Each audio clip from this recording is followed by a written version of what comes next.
और उनके पास न तो कोई दूसरा सहायता करने वाला होता है न कोई सामग्री रहती है बाहर। ऐसा नहीं कि पृथ्वी बनाना जब चालू किया, सूर्य चंद्रमा बनाना चालू किया तो कहीं से लाद तक ट्रक से रेल से माल आया था और तब गांज कर पहाड़ बना दिए भगवान। ऐसा नहीं था। मकड़ा जब जाला निकालता है तो कहीं से खरीद करके कोई कपास या सूता नहीं लाता है, भीतर से पैदा कर देता है और कोई दूसरा नहीं होता है इसके साथ सृष्टि करने वाला।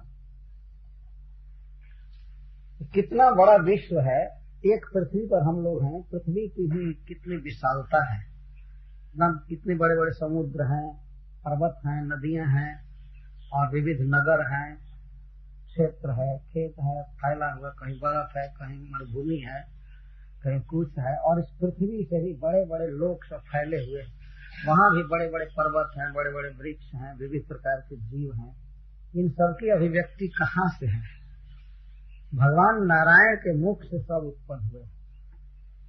और जिस समय भगवान इस विश्व को पैदा कर रहे थे तो उस समय उनका हेल्प करने के लिए कोई जीव नहीं था उनके पास कि ब्रह्मा शिव या इंद्र आदि कोई सहायता कर। सबको उन्होंने पैदा किया।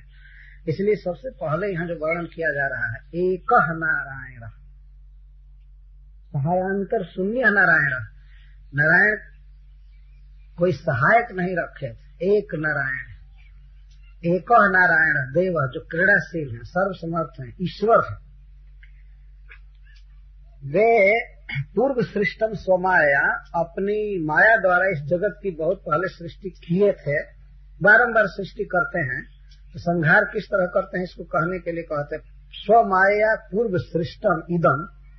इदम मतलब इदम जगत, इस जगत को काल कलया, अपनी काल नामक कला से, शक्ति से संहृत्य, संहार कर लेते हैं। संहृत का अर्थ है संहार, हर माने आहार, हर माने भोजन, उसमें आ लगा हुआ, आहार मतलब, और संहार में दोनों का एक ही अर्थ हुआ। आ और सम का एक ही अर्थ होता है कभी कभी संस्कृत में। तो संहरति, संहृत्य, इसको खाया जाता है। अपने पेट के भीतर रखते हैं और सोते कहाँ हैं? शेष नाग की विशाल और सुंदर सज्जा पर सो जाते। तो गर्भोदकशाही की बात। और इसी तरह कारणोदकशाही भगवान अनंत कोटि ब्रह्मांडों को खाकर सो जाते हैं। जैसे हम लोग रात में खा करके सोते हैं, थोड़ा सा खाते हैं लेकिन पचाने की ताकत नहीं होती। कहते दाल अधिक पी लिया ये अधिक पी लिया, थोड़ा सा भोजन पचाने की शक्ति नहीं है। और भगवान नारायण संपूर्ण अनंत कोटि ब्रह्मांडों को खाकर ठाक से सोते हैं। हम लोग खा करके सोते हैं वैसे ही भगवान भी सोते हैं। कितना दिन और कितनी गाढ़ निद्रा में सोते हैं, ये भी सब कुछ उनका चिन्मय है। हम लोग जैसा तमोगुणी नहीं है भगवान, वहां प्रकृति की पहुंच नहीं है। और सोते हैं एक विशाल सर्प पर, शेषनाग पर। बहुत सुंदर लगते हैं भगवान। कल्प के अंत, कल्पांत, जैसे हम लोग दिनांते सोते हैं वैसे भगवान कल्पांते सोते हैं। कल्प का यहाँ अंत का अर्थ है ब्रह्मा जी की जब आयु बीतती है उस समय, अथवा ब्रह्मा जी का जब दिन बीतता है। तो जब ब्रह्मा जी की आयु बीतती है उस समय भी भगवान इस तरह एक ब्रह्मांड को खा करके सोते हैं। और जब संपूर्ण सृष्टि के विनाश का समय आता है अनंत कोटि ब्रह्मांडों का, तो उस समय कारणोदकशाही के रूप में सोते हैं। क्योंकि अब कोई काम धंधा भगवान को रहता नहीं, इसलिए खा करके सोते। और इतने सब सामान, नदी, पर्वत, पहाड़, लोक और जीव सब कहाँ चले जाते हैं? भगवान के भीतर सब चले जाते हैं। इसलिए अगले श्लोक में कहा गया एक एव अद्वितीय, बस अकेले रहते हैं और कोई नहीं। तो एक का अर्थ है कि सजातीय भेद नहीं रहता है। इसका मतलब है कि भगवान का सजातीय है जीव, चिन्मय, लेकिन दूसरा कोई भी जीव नहीं रहता है उस समय। भगवान के भीतर सब रहते हैं, ब्रह्मा शिव से लेकर के कीट पर्यंत जितने जीव हैं सब भगवान के भीतर रहते हैं। भगवान के अलावा उसमें कोई बाहर व्यक्त नहीं रहता है, इसलिए एक एव। और अद्वितीय, द्वितीय विजातीय भेद कहते हैं। भगवान चिन्मय है और जो जड़ पदार्थ है वो विजातीय द्वितीय कहते हैं। तो उस समय जड़ पदार्थ भी कहीं कुछ नहीं रह जाता है, कोई जड़ पदार्थ नहीं रहता और कोई चिन्मय पदार्थ भी अलग बाहर उनसे नहीं रह पाता है। इस तरह वे सोते हैं, कारण समुद्र में सोते हैं। एक एव अद्वितीय अभूत, उस समय अकेले हो जाते हैं, अद्वितीय हो जाते हैं। जबकि सृष्टि जब करते हैं तो उस समय अनंत कोटि जीव सजातीय भगवान के रहते हैं और अनंत प्रकार पत्थर, पानी, हवा, आकाश ये सब रहते हैं। उस समय अद्वितीय भगवान नहीं रहते हैं, भगवान के विजातीय पदार्थ भी बहुत हो जाते हैं। जैसे पृथ्वी, मिट्टी, पानी, हवा सब विजातीय, और इन पंचभूतों से बने हुए सब शरीर विजातीय। लेकिन प्रलय काल में भगवान ऐसे होते हैं कि कैसे इस जगत की रचना करते हैं और किस प्रकार वे संहार कर लेते हैं। तो इसको कहते हैं इसलिए समझो कि ईश्वर वे समर्थ हैं, वे ईश्वर हैं, उनकी शक्ति अपार है। एक एव द्वितीय भूत आत्मा धारो खिलाश्रयः कालेनात्मानुभावेन साम्यं नीतासु शक्तिषु सत्वादिस्वादि पुरुष प्रधान पुरुषेश्वर। इसमें भगवान के अनेक गुण लिखे गए, नाम लिखे गए हैं। देखिए हम गिन रहे हैं इस तरह। एक नारायण और देव, ये तीन हुए भगवान की विशेषता है। ईश्वर एक अद्वितीय आत्माधार अखिलाश्रय आदि पुरुष प्रधान पुरुषेश्वर परावराणाम परमः कैवल्य संगीत केवलानुभवानंद संदोह निरुपाधिक, ये सब भगवान के नाम है। तो भगवान उस प्रलय काल में अद्वितीय रहते हैं, अकेले विराजते हैं, और उस समय अथवा किसी भी समय में आत्माधार रहते हैं। आत्म आधार जो अपने से अपने को धारण करता है, अपना पालन पोषण करना या अपने को रखना, किसी तरह से आधारयति इति आधार, जो बढ़िया से धारण करे। तो भगवान को कौन धारण करता है? भगवान कहाँ रहते हैं? आत्माधार। और जो व्यक्ति भगवान पर आश्रित हो जाता है, राम जिसके आधार हो जाते हैं, उसको रामाधार कहते हैं। भगवान है आत्माधार और भगवान पर जो आश्रित हो जाता है उसको रामाधार कहते हैं। राम जिसके आधार हो जाता है। हम लोगों का आधार क्या है? तो देखिए किस किस वस्तुओं से हम जीवित हैं। पहले तो भूमि चाहिए हमारे आधार के लिए, नहीं तो कहीं भी गिर जाएंगे, मर जाएंगे। यह जो चौकी है वो हमारे भीतर से तो निकला नहीं, ये हमारी शक्ति नहीं है चौकी। जीवित रहने के लिए भात चाहिए, रोटी चाहिए, दूध चाहिए, वो भी हमारी शक्ति नहीं है। और कई प्रकार के कपड़े चाहिए ओढ़ने के लिए, घूमने के लिए, कहीं गाड़ी चाहिए, क्या चाहिए, लेकिन कोई भी वस्तु हमारी नहीं है, हमसे उत्पन्न नहीं है। इसलिए हम पराधार, पराश्रित हैं, दूसरे पर आश्रित। लेकिन भगवान दूसरे पास आश्रित नहीं है, वे आत्माधार हैं, सब कुछ उन्होंने उत्पन्न किया है। भगवान तो अनादि काल के हैं, कई बार इस तरह से जीव पैदा होते हैं और मरते हैं। भगवान अनादि काल से हैं और जिस अवस्था के हैं वैसे ही हैं। आद्यम पुराण पुरुषम नवजौवनम च, वे सबके आदि हैं, पुराण पुरुष हैं, लेकिन बिल्कुल नवजुवक हैं, किशोर अवस्था के हैं आज तक। और उनके बाद जन्मने वाले, उनसे जन्म लेने वाले ब्रह्मा शिव कई बार घुलटिया मारे, कई द्वीप, और ब्रह्मा शिव आदि के संरक्षण में रहने वाले जीव कितनी बार मरे, अभी ब्रह्मा शिव जी हैं ही, कितना बार मरेंगे कुछ देवता। और उन देवताओं के देख रेख में अभी कितने मनुष्य करोड़ों बार मर जाते हैं। और मनुष्यों के देख रेख में कीड़े पतंग मच्छर आदि हजारों बार मर जाते हैं। एक मनुष्य जब तक जीवित रहता है देखता है। तो ये कीट पतंग मर रहे हैं, पशु मर रहे हैं। जैसे एक मनुष्य के आयु काल में हम समझते हैं 4-5 कुत्ते मर जाते हैं ना,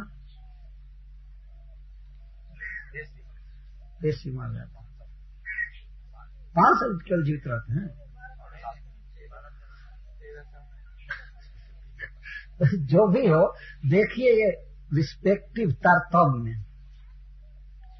और मच्छर की जिंदगी 2-3 दिन की होती है, 21 दिन। अच्छा, और कुछ कीड़े ऐसे होते हैं जिनका केवल 1-2 घंटा तक जीवन रहता है, और कुछ ऐसे हैं जिनका केवल 1-2 मिनट। और मरने का प्रकार भी अजीब है। एक व्यक्ति परसों दिन बता रहा था कि जो वृश्चिक बिच्छू हैं तो वो कैसे मरते हैं, तो जब गर्भ होता है बिच्छू को तो उसके भीतर बिच्छू के जो बच्चे हैं वही उसके पेट को खा करके मार डालते हैं। ऐसा कोई आदमी कह रहा था कि हमने देखा है इस तरह से कि पेट फटा हुआ है, खाया हुआ है। तो ऐसे मारने के भगवान का अनेक उपाय हैं, लेकिन मैं ये कह रहा था कि भगवान अनादि पुरुष हैं, सबको वे जन्म देते हैं, उनके बाद सब जन्मते हैं, मरते हैं, लेकिन वे जैसे के तैसे रहते हैं, क्योंकि वे काल, कर्म, स्वभाव आदि सबसे परे हैं, प्रकृति से परे हैं, प्रकृति उनकी दासी है। तो कई बार यह जगत सृष्ट हुआ, कई बार नष्ट हुआ। तो जिस समय भगवान सृष्टि करते हैं तो उस समय न तो ब्रह्मा जी रहते हैं, न भगवान शिव रहते हैं, न इंद्र रहते हैं, ये बारी बारी से सब पैदा होते हैं। भागवत में क्रम सब दिया गया है, तृतीय स्कंध में, किस तरह ब्रह्मा जी हुए, किस तरह शिव जी हुए, किस तरह इंद्र होते हैं, और किस प्रकार मनुष्यों की सृष्टि हुई मनु महाराज द्वारा। ये सब क्रम लिखा गया है, दिखाया गया भागवत में। तो अपने द्वारा भगवान सृष्टि करते हैं अकेले, एक। यदि आप किसी भी व्यक्ति को लाइए संसार में से, और मैं चैलेंज करता हूं कि वो अकेले और कोई सहायता न करे उसकी, और वह एक घर बना दे अकेले, उसको मिट्टी नहीं लेना है, क्योंकि मिट्टी लेगा तो वो अकेला नहीं माना जाएगा। उसको कारक नहीं लेना है, करण नहीं लेना है, वो अपने मुंह से थूक निकाल निकाल कर एक घर बना दे, हैं? हाँ, अकेले। कोई भी दुनिया का वैज्ञानिक अतः कोई एक नहीं, संसार के सब लोगों को लाइए या कहिए, लाया नहीं जा सकता, और कह दीजिए कि भगवान की बनाई हुई धरती से कोई मिट्टी लेना है, न लोहा लेना है, न खरपात लेना है, न पेड़ लेना है। तुम लोग अपने देह से एक घर बनाओ निकाल करके, जो देह की सामग्री है, तो क्या करेंगे? अगर भगवान का बनाया हुआ अन्न न खाएं तो देह से कुछ निकलेगा भी नहीं। देह भी खुद भगवान का दिया हुआ है, क्या बना सकते हैं? लेकिन इतना विशाल जगत को भगवान ने अकेले बनाया,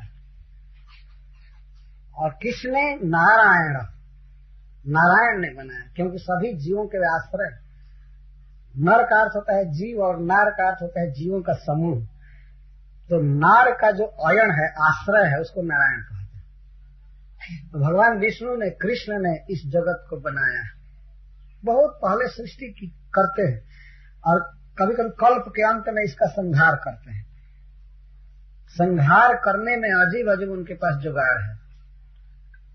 बहुत काल तक वर्षा करना, फिर सूरज की गर्मी बढ़ा देना, सभी लोग मर जाते हैं, खत्म हो जाते हैं। तो ब्रह्मा जी में सब देवता प्रवेश करते हैं, फिर ब्रह्मा जी भगवान में प्रवेश कर जाते हैं। इस तरह की बात कही गई भागवत में। ये भगवान की संहार लीला है। एक एवं अद्वितीय भूत आत्माधार, वो आत्माधार हमें इस शब्द पर कह रहा है, और हम लोग पराधार, पराश्रित, भगवान स्वाश्रित हैं। लेकिन अन्य जितने जीव हैं उनके आश्रय वे हैं। अखिला नाम आश्रय, अखिलाश्रय। अखिला का अर्थ होता है अपूर्ण, कम, और अखिल का अर्थ होता है पूर्ण, सबका, सबका आश्रय भगवान। हम लोगों का जन्म हुआ तो अपने लिए घर द्वार लेकर नहीं आए थे, मिट्टी लेकर नहीं आए थे, आकाश लेकर नहीं आए, कुछ भी लेकर नहीं आए, लेकिन यहाँ एक एक आदमी का सामान अगर इंक्वायरी किया जाए तो कितना कितना है। और वही वर्तमान में पहले कितना फाड़ चुके, कुर्ता कमीज और क्या क्या, कितना बेड लगाए होंगे, कितना खाए पिए, सब किसका खा रहे हैं? अपना लेकर आए थे या लेकर जाएंगे? कोई मरने लगे और उसको कहिए कि कुछ ले जाओ। तो अखिला नाम आश्रय, अखिल आश्रय, भगवान सबके आश्रय है, उनका कोई आश्रय नहीं, वो अपने आप अपना आश्रय है। तो किस प्रकार से प्रलय करते हैं? आत्मानुभावेन कालेन, काल जो उनका अपना अनुभाव है, अपनी शक्ति है, उस काल के द्वारा प्रकृति के गुणों में वे साम्य पैदा कर देते हैं, सबको सम कर देते हैं। उसी समय सृष्टि ठप हो जाती है। शक्तिसु साम्यम नीतासु, साम्य अवस्था में ला देते हैं तो सृष्टि बंद हो जाती है और वे संहार करते हैं। वही आदि पुरुष हैं। भगवान नारायण ही आदि पुरुष कारणोदक साई के रूप में अपने को प्रकट करते हैं। कल्पांते इदम संघृत्य, तो भगवान समस्त प्रकृति के और जीवों के ईश्वर हैं, नियंता है। ऐसा नहीं कि संहार करने लगे तो कोई इधर उधर छटक कर बच गया। पूरी प्रकृति ही जब वे खा जाते हैं, पूरा विश्व ही, तो उसमें कोई जीव कहाँ से बच सकता है? तो सभी उनमें प्रवेश कर जाते हैं। और जब वे सृष्टि किए हैं, इस समय भी सभी उनके भीतर ही हैं।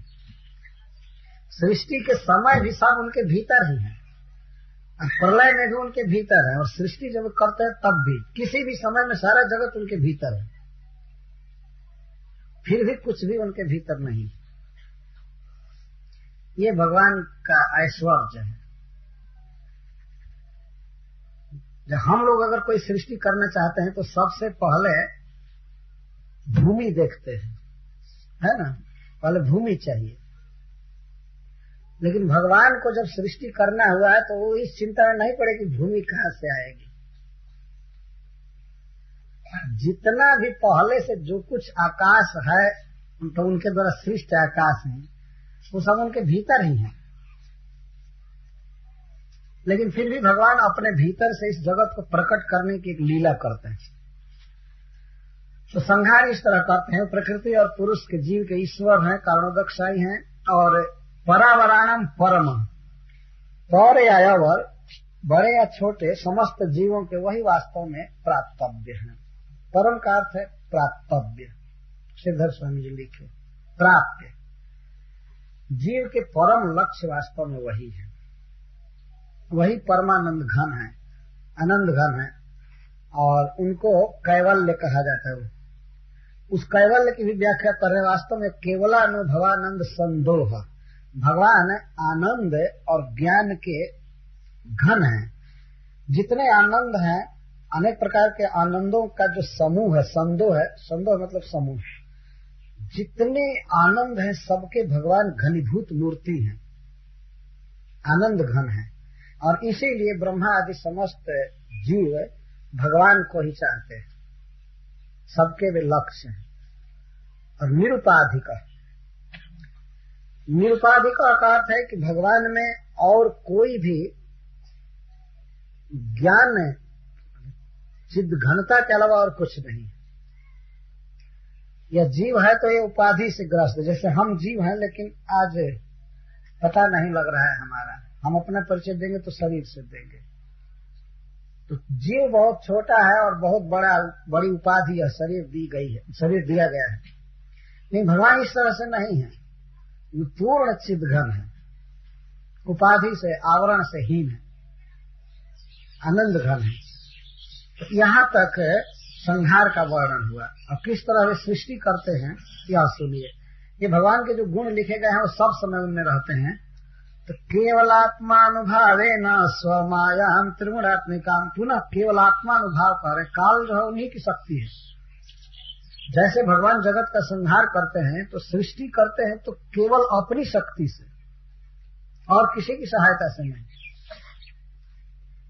केवल आत्मानुभावेन। यदि मकड़ा इस जगत में नहीं होता तो भगवान के इस सृष्टि लीला को समझना बड़ा कठिन है। धन है, मकड़ा को देखकर प्रणाम करना चाहिए कि भगवान के स्वरूप को व्यक्त कर रहा है। वास्तव में केवल आत्मानुभाव, केवल अपनी शक्ति से भगवान इस त्रिगुणात्मिका सत्व रज तममयी स्व माया को माया में क्षोभ पैदा करते हैं। जैसे पहले कहा गया कि गुण साम्य अवस्था में हो जाते हैं तो फिर किसी गुण को बढ़ा देते हैं, क्षुभित कर देते हैं। तो प्रकृति जो गुणमयी है इसमें क्षोभ पैदा करते हैं, गुणों में क्षोभ पैदा करते हैं। कब? आदौ, कल्प के प्रारंभ में। और तब तया हे अरिंदम सूत्रम सृजति, उस माया के द्वारा सूत्र की रचना करते हैं। यह सूत्र का अर्थ है महत्तत्व, और महत्तत्व का अर्थ है प्रकृति के क्षुभित गुणों में जीव को जब डाल दिया जाता है तो जीवों से युक्त जो प्रकृति के गुण हैं और क्षुभित गुण मतलब विषम गुण, इसको महत्तत्व कहा जाता है। और जब मतलब प्रकृति का ही नाम एक महत्तत्व हो जाता है, परंतु उस समय प्रकृति जीवों के साथ युक्त होती है। आप इस तरह से समझेंगे, जैसे मान लीजिए हमारा खेत है, तो खेत में कुछ बोया नहीं गया है तो खेत है कहेंगे, लेकिन जब बीज छींट दिया जाता है उसमें तो वह खेत बीज से युक्त है, तो वह जो अवस्था है बीज से युक्त खेत की उसको कहेंगे महत्तत्व। अब सृष्टि प्रारंभ होगी, क्योंकि सृष्टि का मतलब यह नहीं केवल ढेला विस्तार करना है, केवल जड़ पदार्थों को फैलाना है। भगवान इस प्रकृति के भीतर डालते हैं जीव को गर्भ के रूप में, तो फिर जीवों का देह बनना चालू होता है, कई कई तरह से डिजाइन बनने लगता है। बिना जीव के कोई भी पदार्थ डेवलप नहीं करेगा।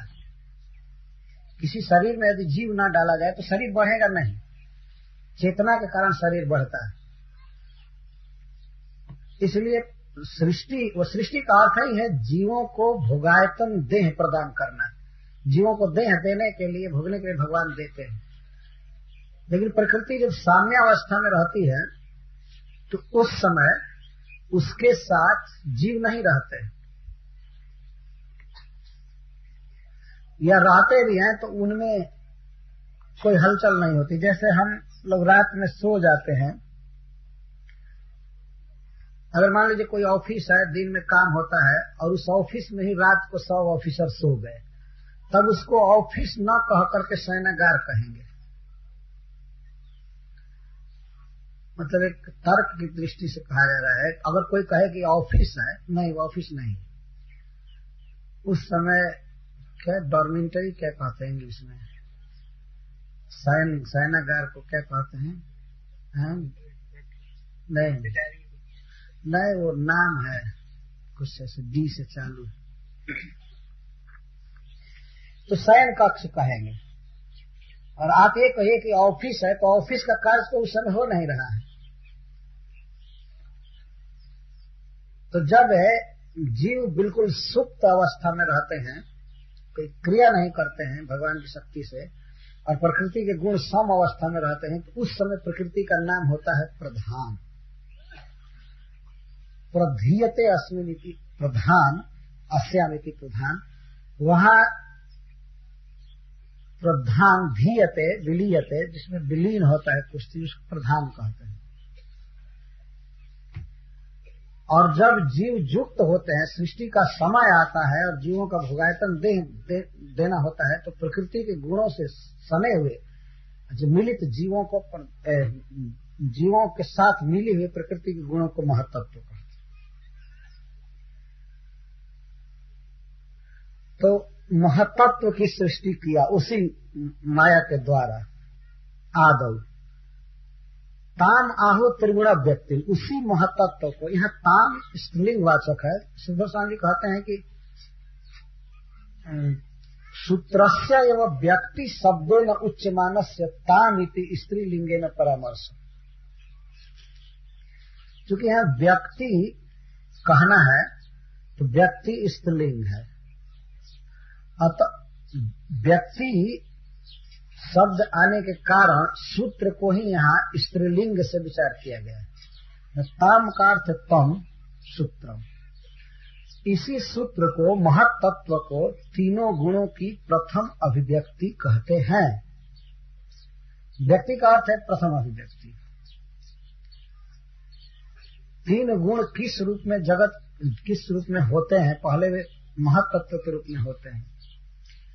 इसीलिए यह जो महत् तत्व है यही तीनों गुणों की पहली अभिव्यक्ति है, और यही महत् तत्व या प्रकृति सृजनती, इसी से विश्व की सृष्टि होने लगती है। विश्व तो मुखम सब 84 लाख जोनियों में जितने जीव हैं सबकी सृष्टि होने लगती है, ऋषि मुनि या पेड़ पौधे जो कुछ है। विश्व तो मुखम का अर्थ है कि जहां पर जो है, जिस क्षेत्र में जैसे तैसे सब जगह सृष्टि होने लगती है, क्योंकि जीव सब जगह प्रकृति में व्याप्त हो जाता है। जैसे खेत के कोने कोने में बीज डाल दिया जाए तो बीज जो जमेंगे सब एक साथ जमने लगेंगे, इस तरह से होता है। तो विश्वतोमुखम का अर्थ सब प्रकार से सृष्टि होती है उससे महत्त्व से। जस्मिन प्रोतविदम विश्वम जैन संसरते पुमान, उसी महत्त्व में यह विश्व ओतप्रोत है और उसी के कारण जीव शरीर का योग और वियोग प्राप्त करता है। मतलब सृष्टि होती है तो प्राकृतिक पदार्थों को यह ढोना चालू करता है, देह मिलता है, कहने का मतलब यह है। और सृष्टि के पहले जीव को देह नहीं रहता है, वो सुप्त अवस्था में रहता है। जैसे सवेरे जगने के बाद कोई ऑफिसर या कुली अपने कोट कमीज सब धारण करके घूमना चालू करे, ऐसे ही जीव सब जग जग करके अपना अपना ढोंढा माटी का ले करके, जैसा जिसका शरीर है संसरण चालू होता है। फिर शरीर ग्रहण करना, छोड़ना और बूढ़ा होना, भूख प्यास का लगना, ये काम करना वो काम करना, इसको संसरणम का संसरते तुमान। तो इस ज्ञान को, इस पूरे ज्ञान को पूर्ण नाभि मकड़ा के दृष्टांत से साबित कर रहे हैं। जथा पूर्ण नाभि, जैसे मकड़ा हृदयात अपने हृदय से पूर्णाम जाल को, लार को संतत्य निकाल करके फैला करके वक्र पर मुख द्वारा फैला करके तया गृहित्य उस जाला के साथ विहार करता और भूयस्थान ग्रसती, इसी प्रकार भगवान स्वयं ही अपने भीतर से विश्व को निकालते हैं और फिर खा जाते हैं। तो विहृत्य का अर्थ पालन, भगवान सृष्टि करते हैं, पालन करते हैं, इसके बाद फिर संहार कर देते हैं।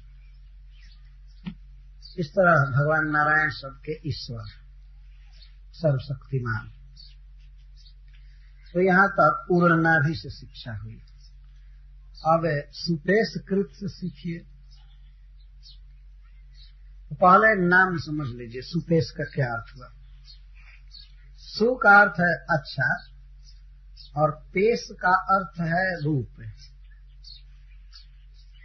जो अपने द्वारा पकड़े हुए कीट के रूप को सुंदर बना देता है, अपने जैसा बना देता है, उसको सुपेश कहते हैं।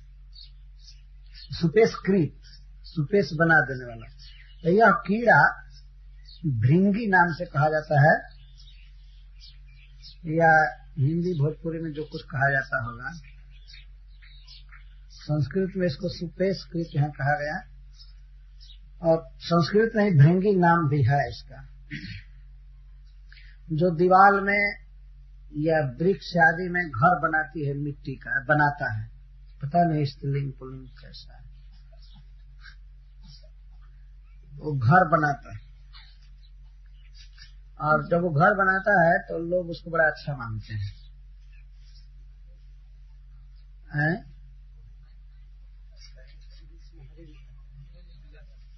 बिलनी, हाँ ठीक, बिलनी भी प्रसिद्ध है। तो आपने उसके घर में कुछ द्वार भी देखा होगा। तो कहीं से वो कीट पकड़ करके लाता है वो कीड़ा, स्त्रीलिंग नहीं बोले ना, लेकिन स्त्रीलिंग में वहां भगवान से तुलना करनी है ना।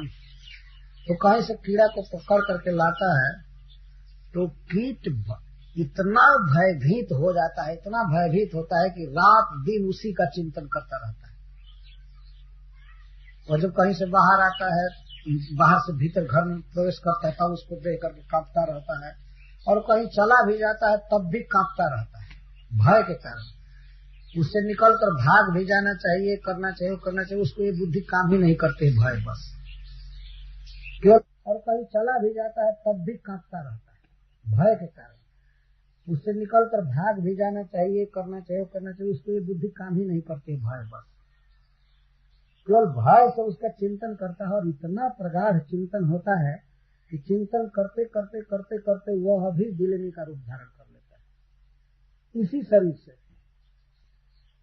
तो इस प्रकार से यहाँ शिक्षा मिली उससे कि यह देही, यह शरीरधारी जीव या मनुष्य जत्र जत्र मनोधारे सकलम धिया, अपनी बुद्धि से जहां जहां अपने संपूर्ण मन को लगाता है, सकलम मन संपूर्ण एकाग्रता से अपने मन को पूरा पूरा जहां लगा देता है, जिसका चिंतन करता है, भले वो स्नेह से करे या द्वेष से करे या भय से करे, किसी भी तरह से चिंतन करता है जिसका, उसी का रूप धारण कर लेता है, उसी के रूप वाला हो जाता है। जाति तत्त स्वरूपता, जो जो चिंतन करता है उसी का रूप धारण करता है। सकलम धिया, पूर्ण बुद्धि से, एकाग्र चित्त से। तब यहाँ पर यह शिक्षा दी गई है कि जब एक कीड़ा भृंगी का ध्यान करके भृंगी हो सकता है, तो क्या भगवान का ध्यान करके जीव भगवान जैसा रूप नहीं पा सकता है? ये शिक्षा में यह पा सकता है। भगवान जैसा सुंदर रूप, द्विभुज या चतुर्भुज, जिस रूप का चिंतन कर रहा है, अगर कोई प्राणी अनन्य मन से, भय से अथवा स्नेह से, चाहे द्वेष से भी चिंतन करेगा, तो वह भगवान का रूप पा जाएगा। तो उसमें आप लोग कभी प्रयोग कर सकते हैं कि जिस कीड़े को पकड़ करके बंद की है, देखिए वो कीड़ा उसी देह में उसके जैसा हो जाता है, बिना देह बदले। तो फिर वैष्णव या भक्त लोग देह बदल करके भगवान जैसा रूप प्राप्त करेंगे, इसमें क्या आश्चर्य। त्यक्त्वा देहं पुनर्जन्म नयति मामेति सोऽर्जुन। यदि उसके समान गाढ़ ध्यान कर दिया जाए तो इसी जीवन में ये देह भगवान जैसा सुंदर हो सकता है, लेकिन वैसा चिंतन संभव नहीं, इसलिए देह बदल करके होता है। किसी किसी को इसी देह में हो जाता है, जैसे ध्रुव महाराज। ध्रुव महाराज का यह देह ही भगवत पार्षद का देह हो गया, चाहे गजेंद्र का देह हो गया, वो तो भगवान के स्पर्श से हुआ, लेकिन ध्रुव महाराज का तो चिंतन से हुआ। और दूसरे जन्म में वह रूप प्राप्त होता है जिसका चिंतन करते हैं। इसके तो बहुत उदाहरण, जैसे राजर्षि भरत जी इस जन्म में हरिण का चिंतन किए, हरिण का चिंतन करते हुए ही शरीर छोड़ दिए तो हरिण हो गए। तो क्या भगवान का चिंतन करते हुए शरीर छोड़ने पर भगवान जैसा रूप नहीं हो जाएगा? बिल्कुल स्वाभाविक है, हो जाएगा। तो सुपेशकृत से यह शिक्षा मिलती है कि भगवान का ही चिंतन रात दिन करना चाहिए। अगर स्नेह से करे तो ठीक ही है, नहीं कंस जैसा भय से भी करे तब भी रूप मिलेगा भगवान का। और शिशुपाल जैसा, रावण जैसा द्वेष से भी, रावण नहीं, शिशुपाल जैसा द्वेष से भी चिंतन करे, या हिरण्यकश्यप जैसा, तो मिल जाएगा भगवान का रूप। शिशुपाल भगवान श्री कृष्ण का दिन रात चिंतन करता था, एक सेकंड भी नहीं भूलता था, लेकिन द्वेष से, कृष्ण हमारी पत्नी को ले गया, रुक्मिणी को ले गया, हमारा विवाह होने वाला था, मैं इसकी जान मारूंगा, ये करूंगा, वो बहुत बलवान है, धूर्त है, अपने मामा को मारा है, ये किया है, वो किया है, रात दिन कृष्ण को गाली देता रहता। वो दूसरी चर्चा करता ही नहीं था, हमेशा कृष्ण कृष्ण कृष्ण करता रहता था। जब राजसूय सभा में भगवान ने उसका वध किया सुदर्शन चक्र से, तो वह भगवान कृष्ण जैसा रूप वाला हो गया उनके धाम। वैसे तो पहले से ही भगवान का पार्षद था, लेकिन बीच में ये दशा हुई थी, पुनः पार्षद हो गया। कंस से भी इसी तरह से भगवान का पार्षद हो गया। वो भय से चिंतन करता था। देवताओं ने कह दिया था आकाशवाणी में कि देवकी का 8वां लड़का तुम्हारा वध करेगा, तो भगवान का ही चिंतन करता था हमेशा। विष्णु से उसे बहुत भय था। भोजन करता था तो उस समय भी डरता रहता था, क्यों बंद करो, ये करो, वो करो, उधर देखते रहो, अरे उधर आ रहा है ऐसा करता था। अभी सोने चलता था तब तक 2 मिनट के बाद ही क्यों बंद है ना, वो हमें मार देगा, ये करेगा, वो करेगा। एक बार मारे तो भगवान उसको कालनेमी जब बना हुआ था देवासुर संग्राम में मारे थे। इतना भय कंस को होता था, इतना भय होता था कि उसी भय के कारण वो अपने भांजों को मारा था कि कहीं इसी रूप में वो हमारा शत्रु न आ जाए। अपने बहन भानोई को जेल में बंद किया था, ये किया था, वो किया था, हमेशा कांपता रहता था भय से। तो भागवत में लिखा गया है कि जिस दिन भगवान श्री कृष्ण अखाड़ा में कंस का वध किए, उस दिन वह भगवान का पार्षद बनकर उनके धाम में चला गया। यह है भगवान के चिंतन का प्रभाव। तो भय से चिंतन कर रहा था। और वास्तव में इस संसार में देखा गया है कि मनुष्य द्वेष से जितना चिंतन करता है अपने विपरीत आदमी का, प्रेम से अपने प्रेमी का उतना चिंतन नहीं कर पाता है। ये नारद जी का शोधित मत है। नारद जी ने कहा है इस बात को, आपका किसी से अगर वैर है, किसी बात के चलते उससे बहुत नहीं बन रही है, कंपटीशन जैसा हो गया है, जलन है, ये है, वो है, तो उसी का चिंतन रात दिन होगा। उतना तो चिंतन आदमी अपनी स्त्री और बच्चे का नहीं करता है जितना अपने दुश्मन का है ना। ये संसार में प्रसिद्ध बात। तो भगवान का चिंतन चाहे द्वेष से किया जाए, चाहे स्नेह से किया जाए, चाहे भय से किया जाए, वो जीव का हित होगा, वो भगवान का रूप प्राप्त करेगा। अभिनिवेश चाहिए। कीटः पेशस्कृतं ध्यायन् कुड्यां तेन प्रवेशितः। जिस कीड़े को सुपेशकृत पकड़ करके लाता है, भृंगी पकड़ करके लाता है, तो वह कीड़ा भृंगी का चिंतन करता है। जाति तत्सात्मताम राजन पूर्व रूपम असंत्यजम, और उसी जीवन में उसका रूप धारण कर लेता है। पूर्व रूपम असंत्यजम तत्सात्मताम राजन, यह रूप का अर्थ है शरीर। पूर्व रूपम, पूर्व शरीर बिना छोड़े ही इसी शरीर में वह भृंगी जैसा हो जाता है। जाति तत्सात्मताम, हे राजन। तो इस तरह से ये सिद्धांत स्थापित हुआ। यहाँ श्रीधर स्वामी जी लिखते हैं, भगवत ध्यान पराणाम तत्सारूप्यम न चित्रमिति पेशस्कृतो भ्रमर विशेष ज्ञातम इत्याह। भगवान का जो रात दिन ध्यान करते हैं, भगवान पर जिनकी चित्तवृत्ति रहती है, नाम जपते हैं, भागवत पढ़ते हैं, उन्हीं का चिंतन करते हैं, तो उन्हें भगवान जैसा सुंदर रूप मिलेगा, इसमें कोई संदेह नहीं है। यह भृंगी के द्वारा यहाँ शिक्षा दी जा रही। जत्र जत्रेति सकलम एकाग्रम, इतना ही अर्थ लिखे। जब कुड्याम प्रवेशितो निरुद्धो भयेन ध्यायन् सात्मतां तत्सारूप्यम जाति पूर्व रूपम असंत्यजन इति अस्याम अभिप्राय। जदा ते नैव देहेन अन्य सारूप्यम दृश्यते तदा किम वक्तव्यम देहांतरेण सारूप्यम घटते। जब इसी देह से हमें दूसरे का रूप मिल सकता है गाढ़ चिंतन से, तब देह छोड़ने के बाद उसका रूप मिल जाए, इसमें तो कहना ही क्या है। इसलिए जैसे तैसे हो भगवान कृष्ण पर मन को रखना चाहिए। हरे कृष्णा कृष्णा कृष्णा हरे हरे, हरे राम राम राम। ये शिक्षा है। स्नेह, द्वेष या भय, आदमी किसी का भी चिंतन करता है तो यही मुख्य प्रधान है उसमें। माँ अपने बच्चे का चिंतन करती होगी स्नेह से, यही संसार में कोई प्रेमी अपने प्रेमी का चिंतन करते हैं स्नेह से, और कुछ लोग किसी का चिंतन करते हैं द्वेष से। ज्यादातर चिंतन यही है, द्वेष और भय से।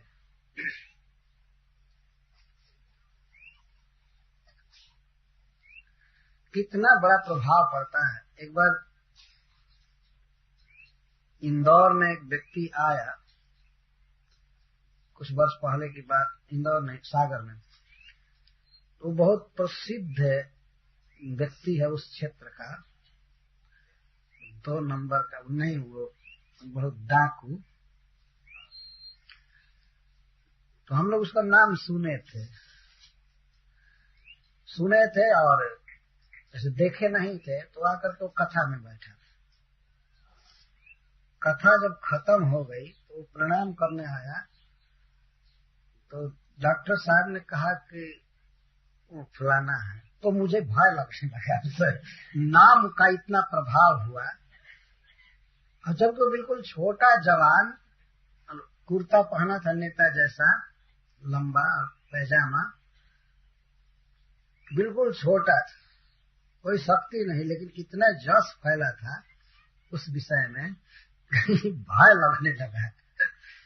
और मैं गया अपने बेड पर, तो उसी का चित्र याद आ रहा था। तो मैं डॉक्टर से कहा, कल नहीं आएगा ना? कल हमारे कथा में नहीं आएगा ना? तो नहीं महाराज, तो ऐसे आ गया था ऐसे। तब जा करके पता नहीं क्यों, मैं ये नहीं जानता था हमको कुछ करेगा, लेकिन फिर भी उसका नाम सुन करके, देख करके उसको भय होने लगा। तो भय बस कुछ मिनट तक चिंतन हुआ। भय से कितना चिंतन होता है, हम लोगों का अनुभव है।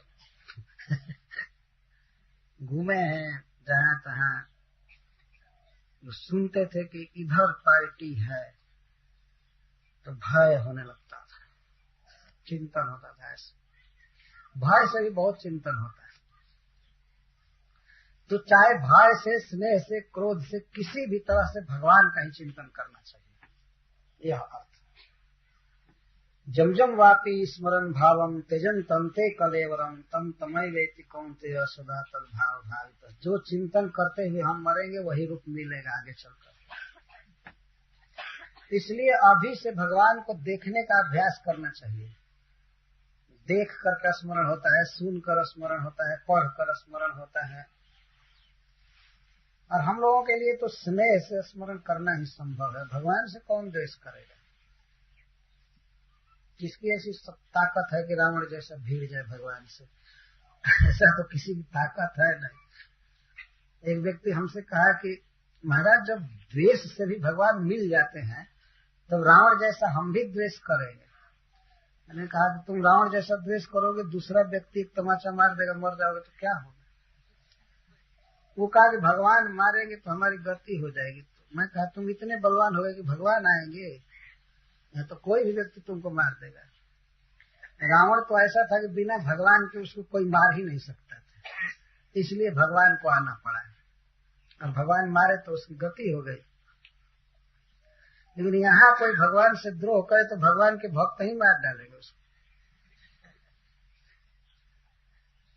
जमराज मार देते हैं और मार दिया जाता है, तब क्या होगा? और भगवान से डरने की कोई आवश्यकता है ही नहीं। इसलिए स्नेह पूर्वक चिंतन करना चाहिए, चाहे उनको स्वामी मानकर, पुत्र मानकर, प्रियतम मानकर, जैसे भी हो, सखा मानकर चिंतन करना चाहिए। इस तरह चिंतन का एक प्रभाव है। भय बस वह कीड़ा भृंगी का चिंतन करके इसी जन्म में उसके स्वरूप वाला हो जाता है, तो फिर भगवान का चिंतन करके क्यों नहीं उनका स्वरूप मिल जाएगा? यह भृंगी से हमने सीखा है। एवं गुरुभ्य एतेभ्य ऐसा में शिक्षिता मति। अब समस्त गुरुओं से सीख करके और उपसंहार कर रहे हैं कि एतेभ्य गुरुभ्य, इन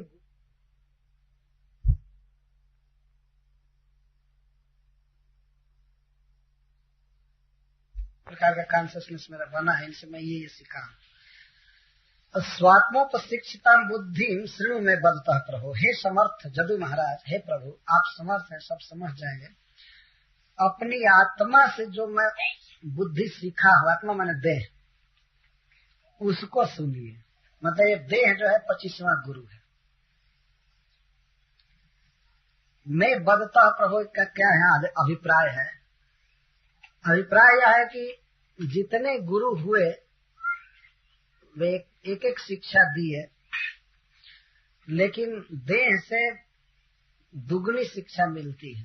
विवेक और वैराग्य एक ही साथ मिलता है, ज्ञान और वैराग्य।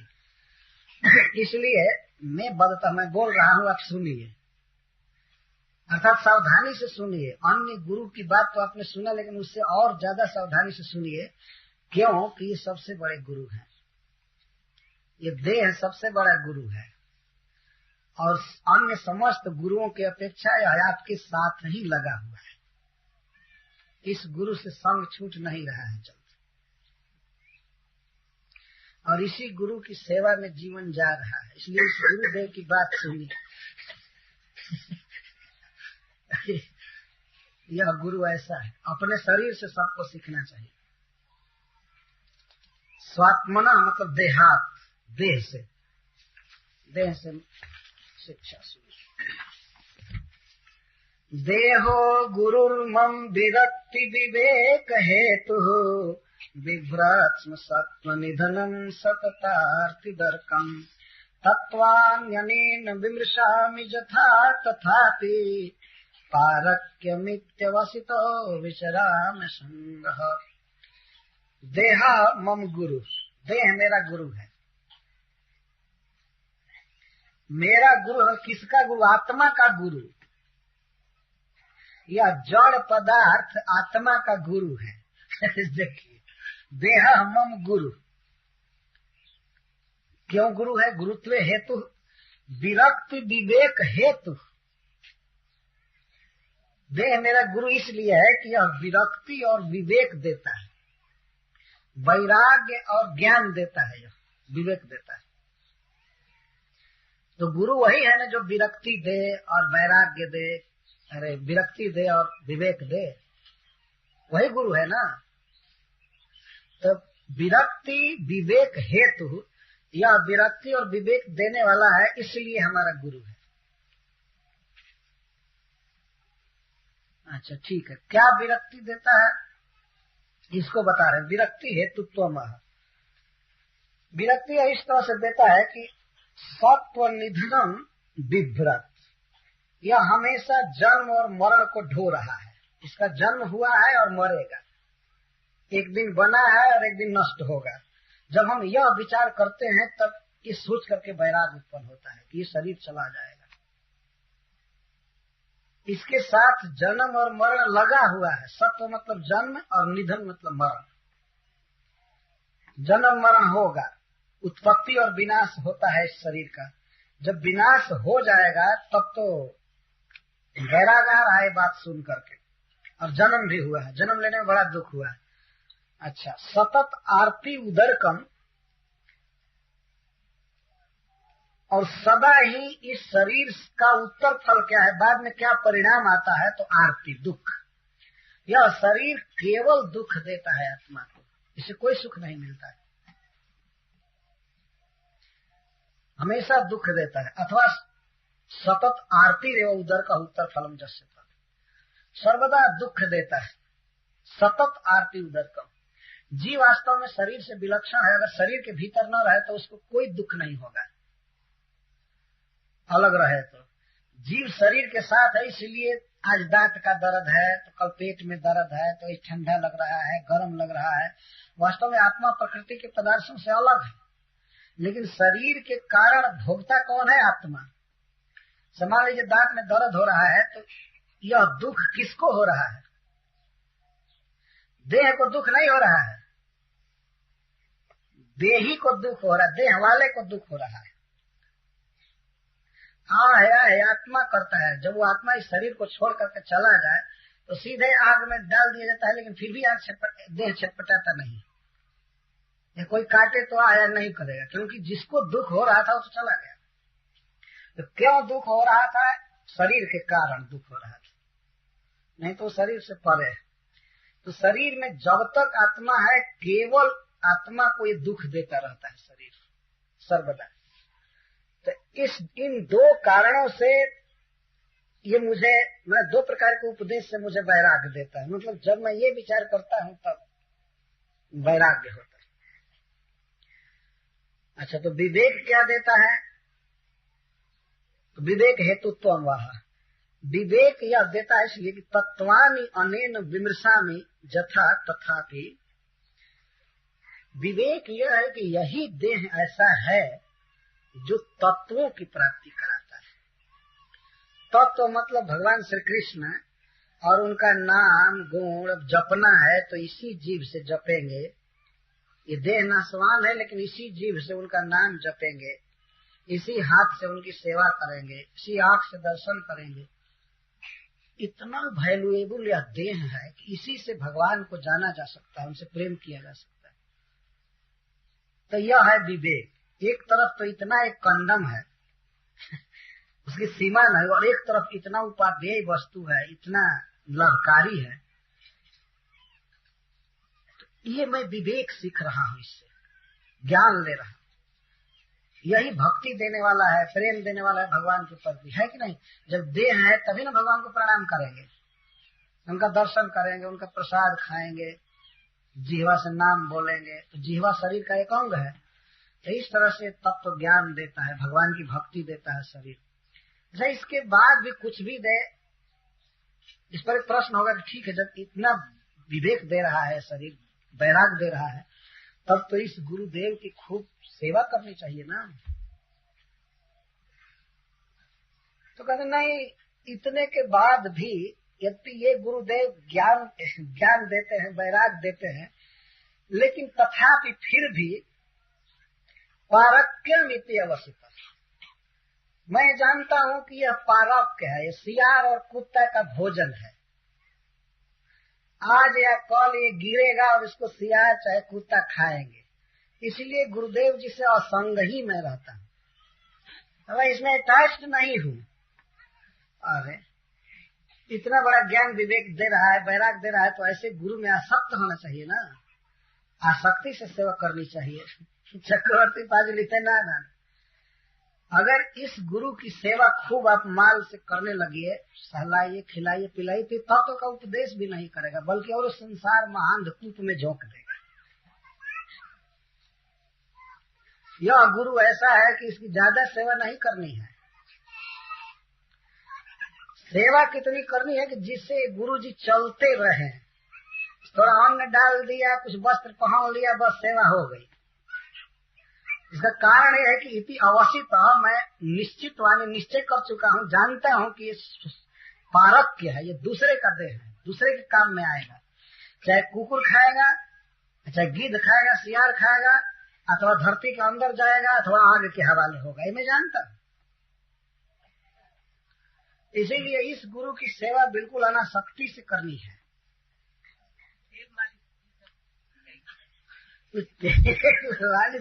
इतना ही करना चाहिए कि ये तत्व का उपदेश कर सके, जप आदि करे, ये नहीं कि सोया रहे गुरु।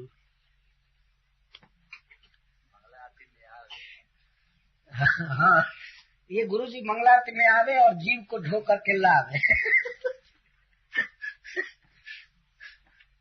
इस तरह से ये देह मेरा गुरु है, इससे मैं विरक्ति सीखता हूँ और ज्ञान भी लेता हूँ, बहुत लाभ। विवेक का अर्थ है हानि लाभ का विवेचन जब करता हूँ, तो इस शरीर के समान कोई ऐसी वस्तु नहीं है जो इतनी उपादेय हो। आद्यम शरीरम खलु धर्म साधन, सबका मूल यह शरीर है।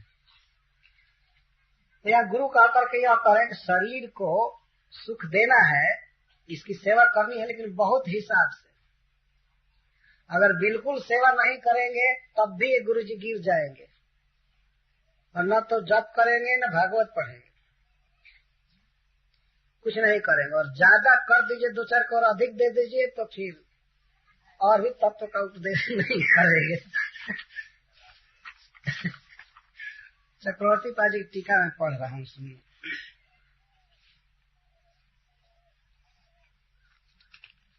स्वदेहादपि शिक्षितमिति।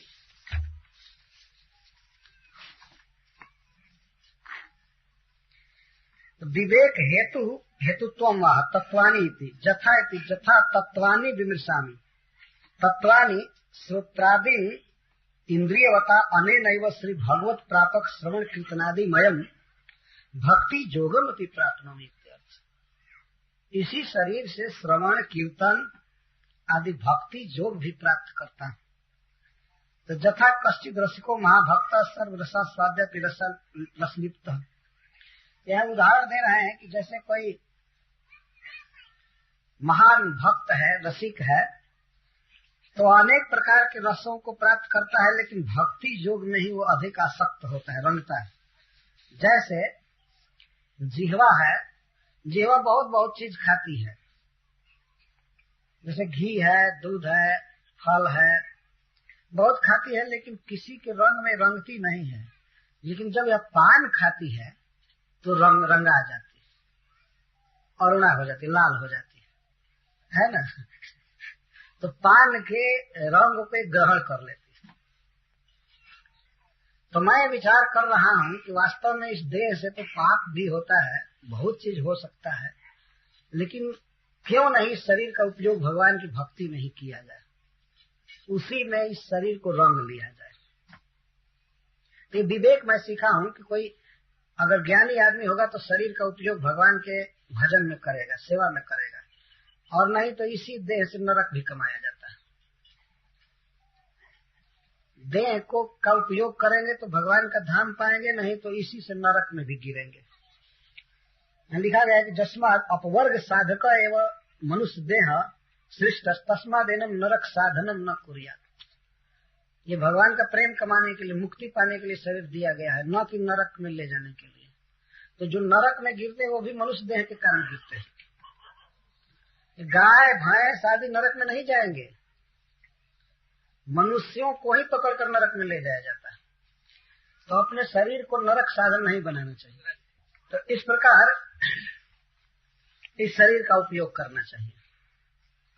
यह शरीर गुरु है।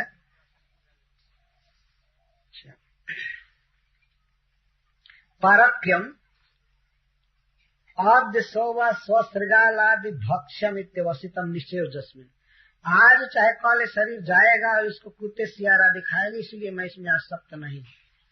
तब यहाँ प्रश्न उठता है कि ननु विरक्ति विवेक भक्ति योग प्रदातु सर्वेषु अपि गुरुषु श्रेष्ठस्य। जब यह देह विरक्ति विवेक और भक्ति दे रहा है, तब तो ये सबसे बड़ा गुरु है, गुरुओं में सबसे श्रेष्ठ है। तो इसकी सेवा परमाशक्ति से करनी चाहिए ना। नश्वर है, मैं मानता हूँ, लेकिन अस्य देहस्य नश्वरस्य अपि सेवा परमाशक्त्यैव कर्तुम युज्यते। परमाशक्ति से ही करना ठीक है, अन्यथा कृतघ्नत्व लक्षण दोषस्य आदित्य। अन्यथा कृतघ्नता का दोष लगेगा। तब कहते हैं कथम असंग, तो फिर क्यों आप कहते हैं कि अनासक्ति से सेवा करेंगे? तब कहते हैं अयम विचित्र चरितो गुरु, ये गुरु विचित्र चरित्र वाला है। परमाशक्त्या सेव मानो अयम विवेक वैराग्यादिकम किमपि नोपदिशति।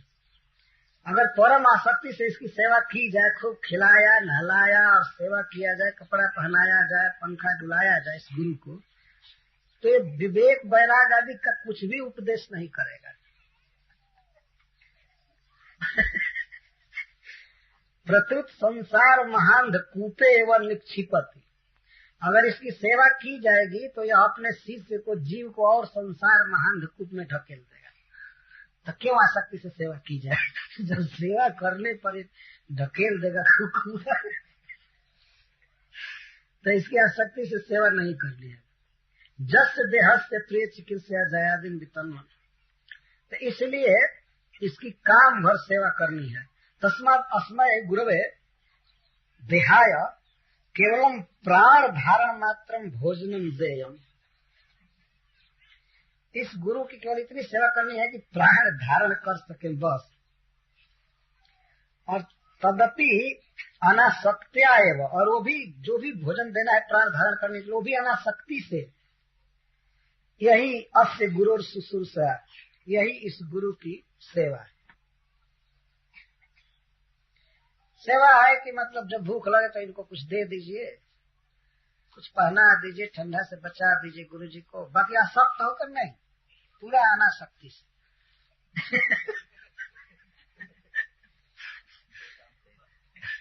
लेकिन कुछ लोग तो इस गुरु की सेवा कर रहे हैं, इसे लाभ भी नहीं ले रहे हैं, खूब सेवा कर रहे हैं, तो उनको महासंसार अंधकूप में फेंकेगा, दे अज्ञान में और डाल देगा। इस प्रकार इस देह से विरक्ति और वैराग्य सीखा जाता है। तो मैं ये नहीं चाहता